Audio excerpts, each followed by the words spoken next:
Salam. Assalamualaikum warahmatullahi wabarakatuh.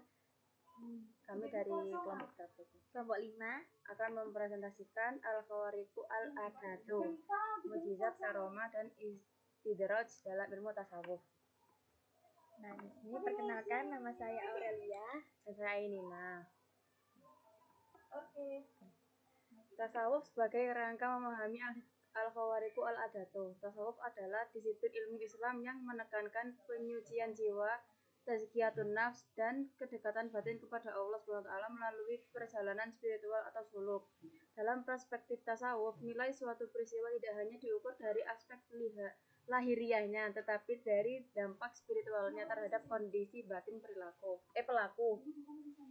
Nah, mengapa kita penting dalam mempelajari ilmu tasawuf dengan memahami Al-Khawariqu Al-Adatu? Jadi tasawuf itu berhadapan langsung dengan pengalaman batin dan fenomena spiritual seorang salik. Dan tanpa panduan yang tepat, seorang murid bisa tersesat dalam menilai kejadian yang luar biasa. Nah, yang ketiga, untuk kesalahan membedakan karomah dan istidraj dapat menyebabkan penyimpangan akidah. Dan juga Al-Khawariqu Al-Adatu harus selalu ditimbang dengan Al-Quran, Sunnah, dan bimbingan mursyid. Al-Khawariqu Al-Adatu. Khawariq artinya menembus atau menyalahi. Al-Adatu, al-ada artinya kebiasaan atau adat. Peristiwa atau jika digabung, maka peristiwa atau kejadian luar biasa yang berbeda di luar hukum alam sunnatullah yang berlaku umum terjadi atas kehendak Allah semata. Nah, menurut perspektif tasawuf, tidak semua memandang peristiwa luar biasa itu menunjukkan khawariqul adah, yaitu sebagai tolak ukur utama kemuliaan seseorang di sisi Allah. Nah, dalam hukum akal atau jaiz akli, akal itu membolehkan hal tersebut itu ada, dan akal juga membolehkan hal tersebut itu tidak ada. Terjadi bukan karena kekuatan makhluk, tapi karena Allah yang menyebabkan penyebab setiap kejadian. Mukjizat adalah peristiwa luar biasa yang diberikan Allah kepada Nabi dan Rasul sebagai bukti kebenaran risalah atau ajaran serta tidak dapat ditandingi.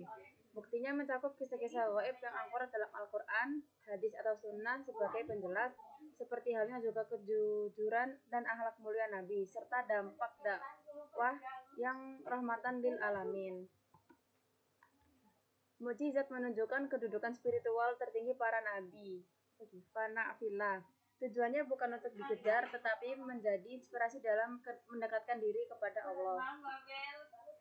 Nah, jenis-jenis mukjizat itu dibagi menjadi 3. Yang pertama, mukjizat hissiyah atau juga disebut dengan indrawi. Nah, mukjizat indrawi ini adalah mukjizat yang dapat ditangkap oleh panca indera manusia, seperti penglihatan atau pendengaran. Contohnya, ini biasanya itu berupa kejadian fisik yang luar biasa dan terjadi pada waktu serta tempat tertentu, sehingga hanya dapat disaksikan oleh orang-orang pada masa itu. Nah, contohnya seperti mukjizat Nabi Musa, Nabi Isa, dan juga Nabi Ibrahim yang ada kejadian tongkat jadi ular, menyembuhkan orang sakit, dan juga tidak terbakar api. Nah, itu bersifat sementara dan terbatas oleh waktu. Yang kedua adalah mukjizat akliyah atau rasional. Mukjizat rasional adalah mukjizat yang dapat dipahami melalui akal dan pemikiran manusia. Mukjizat ini tidak terbatas oleh ruang dan waktu, sehingga tetap dapat dipelajari dan dibuktikan kebenarannya sepanjang zaman melalui kajian ilmiah, bahasa maupun pemikiran. Contohnya Al-Quran sebagai mukjizat terbesar, mengandung keindahan bahasa atau i'jaz lughawi, memuat isyarat ilmiah atau i'jaz ilmi, dan bersifat abadi dan relevan sepanjang zaman. Nah, kemudian untuk pengertian karomah sendiri peristiwa luar biasa yang diberikan kepada wali Allah sebagai tanda kedekatan kepadanya, bukan untuk pamer, tapi anugerah tanpa kedekatan spiritual. Nah, wali Allah ini merupakan kekasih Allah, yaitu orang-orang yang beriman dan bertakwa dengan sungguh-sungguh, serta konsisten menjalankan perintah dan menjauhi larangannya. Nah, syarat-syarat dalam tasawuf itu, syarat-syarat karomah dalam ilmu tasawuf itu ada 4, yaitu mujahadah, melawan hawa nafsu, riyadah, yaitu latihan spiritual, ketiga istiqomah dan ibadah, yang terakhir yaitu niat dan akhlak yang murni. Contoh karomah yaitu doa yang cepat dikabulkan, firasah atau intuisi tajam sebagai bentuk kepekaan tinggi terhadap perubahan lingkungan atau situasi. Yang ketiga, kemudahan dalam ibadah. Yang terakhir, pengetahuan spiritual yang mendalam. Istidraj. Istidraj adalah proses di mana Allah memberikan kenikmatan duniawi yang melimpah, seperti harta, kekuasaan, kesehatan, kepada orang yang terus-menerus bermaksiat dan jarang beribadah atau yang jauh dari Allah. Istidraj itu tampak seperti nikmat, tetapi sebenarnya merupakan sebagai ujian atau penyesatan atau penangguhan azab. Proses terjadinya istidraj itu biasanya seseorang yang terus bermaksiat, diberikan kenikmatan di dunia, kemudian menjadi semakin lalai dan sombong, dan berujung pada azab yang lebih berat. Perbedaan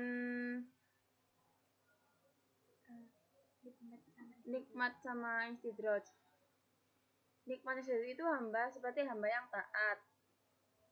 Pelakunya itu hamba yang taat. Dampaknya yang nikmat sejati itu menambah iman. Kalau sedangkan di istidraj itu menambah kesombongan. Terus pada akhirnya nikmat yang sejati itu adalah dari Allah, sedangkan istidraj itu adalah azab. Untuk perbedaan dari ketiganya yaitu mukjizat, karomah, dan juga istidraj itu dari pelakunya. Kalau mukjizat itu dari nabi atau rasul, kalau karomah itu dari wali, kalau istidraj itu dari manusia seperti kita sendiri.